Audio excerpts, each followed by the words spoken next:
Image भी देते हैं. अगर ज़र्दा भी बनाते हैं, हम ड्राई फ्रूट यूज़ नहीं कर सकते हैं तो थोड़ा सा ग्रेप का काम कर लें. और ये मेरे पास कोकोनट है, कोकोनट के लंबे कटे हुए चंक्स हैं. ये तो ग्लेज्ड कोकोनट हैं जो बहुत आराम से हमें यहाँ मिल जाते हैं.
ये आपने देखा कि हमने मुगलाई मुतज्जन कितने आराम से बना लिया, जो बहुत डिफ़िकल्ट रेसिपी होती है.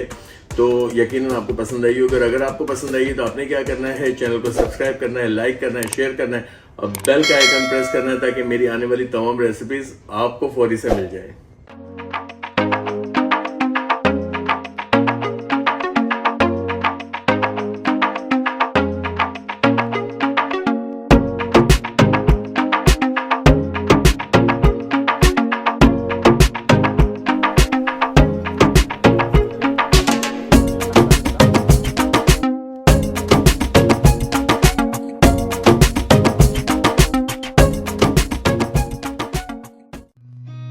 I've seen a lot of change, been through a lot of pain. Some things are not the same as they were a year ago, but all will be okay.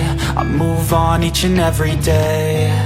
The past is where it stays, way back a year ago. I've changed for the better,